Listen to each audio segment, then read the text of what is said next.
Assalamualaikum dan salam sejahtera. Bersama saya Akbar Ghazali dalam Buletin MBI edisi ke-10. Terima kasih kerana setia menonton Buletin MBI. Saksikan fokus utama edisi kali ini.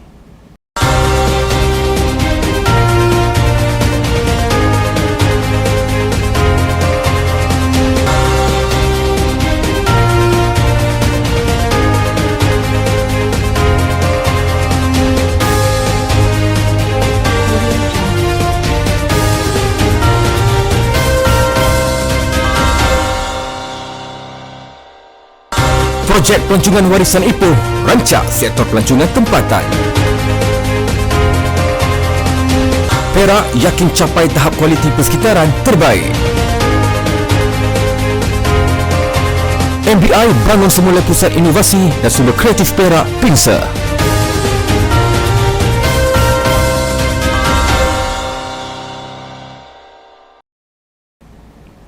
Pelaksanaan projek pelancongan warisan Ipoh IHT berupaya merancakkan lagi sektor pelancongan tempatan sempena pembukaan sepadan negara kepada pengunjung antarabangsa. Menurut Menteri Besar Perak Datuk Seri Sarani Mohamad, projek kerjasama antara pihak berkuasa pelaksanaan Koridor Utara NCIA dan Majlis Bandaraya Ipoh MBI yang bernilai 11 juta ringgit itu antara inisiatif untuk membangun dan menaik taraf pelbagai infrastruktur dan kemudahan tarikan pelancong. Jelas beliau, pelaksanaan projek tersebut adalah selaras dengan Pelan Pembangunan Strategi SDP Wilayah Ekonomi Koridor Utara NCER 2021-2025 dalam membantu proses pemulihan industri pelancongan tempatan yang telah terjejas akibat COVID-19. Selain memastikan setiap aspek warisan asli projek ini terpelihara, projek Ipoh Heritage Tourism akan memberikan limpahan ekonomi yang amat diperlukan dengan peningkatan kedatangan pelancong ke Ipoh yang secara tidak langsung akan meningkatkan aktiviti perniagaan di kalangan usahawan mikro, kecil dan sederhana. Beliau berkata demikian kepada pemberita selepas merasmikan projek pelancongan warisan Ipoh di Padang Ipoh.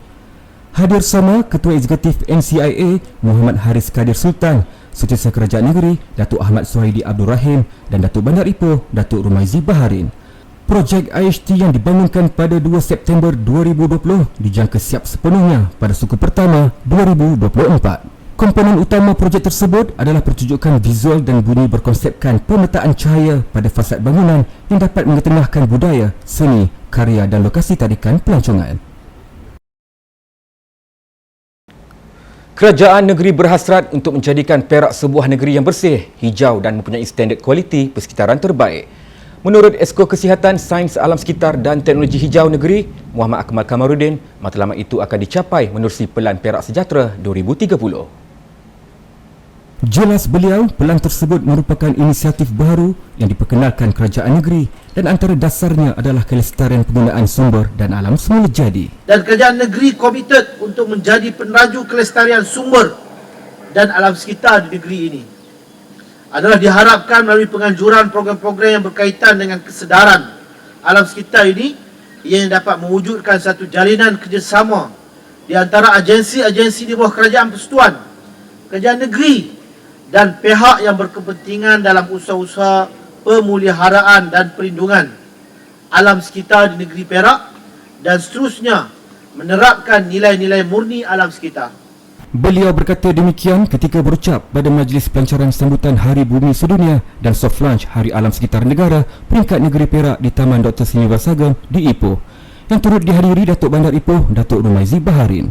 Dalam pada itu, Muhammad Akmal turut menyokong baik visi Majlis Bandaraya Ipoh MBI untuk menjadikan Ipoh sebuah bandaraya terbersih menjelang tahun 2023 yang merupakan komitmen tinggi dalam menjaga kebersihan secara berterusan dan menghindari sebarang bentuk pencemaran dalam komuniti.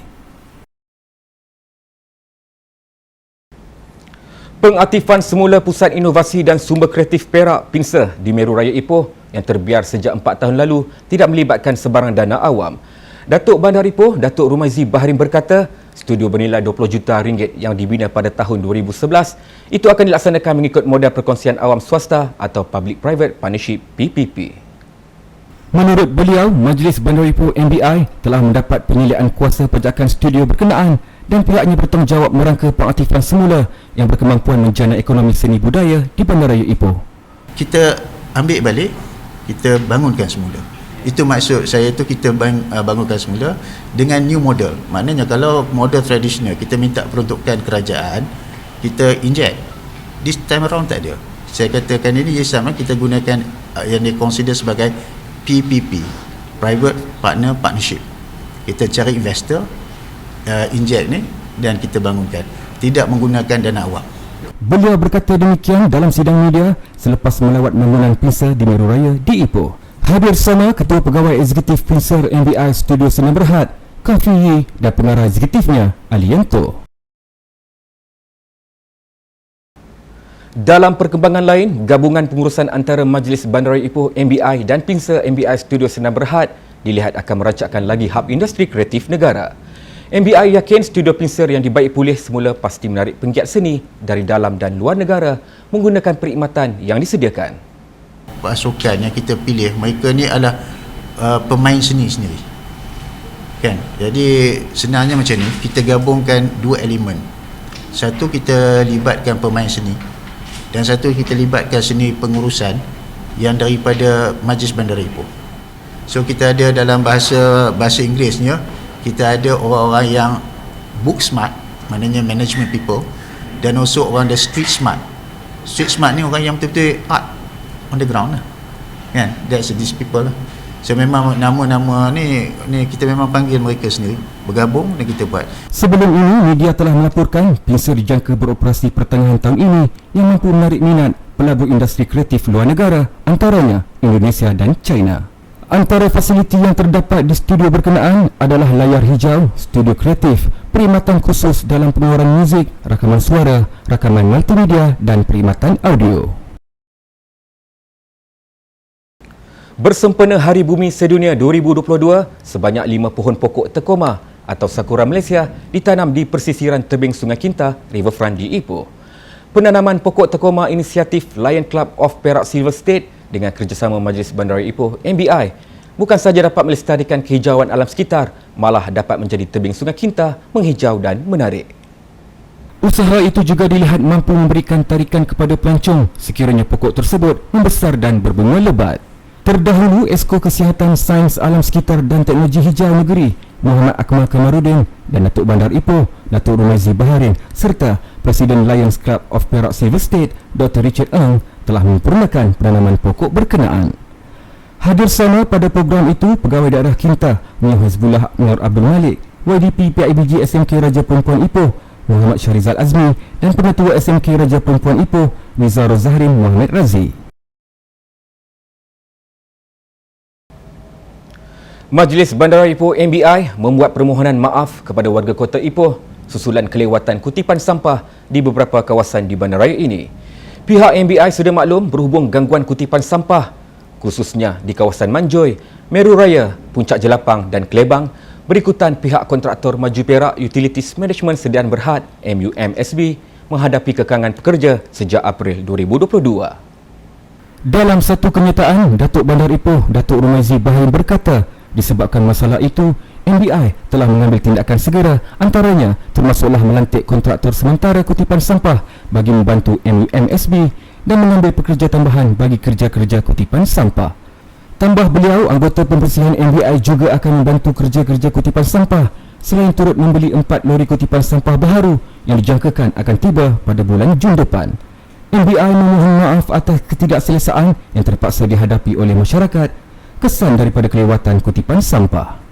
MBI juga merakamkan ucapan terima kasih di atas kerjasama baik yang diberikan oleh warga Kota Ipoh dalam menyalurkan maklumat serta bersama-sama MBI dalam mengatasi isu gangguan kutipan sampah.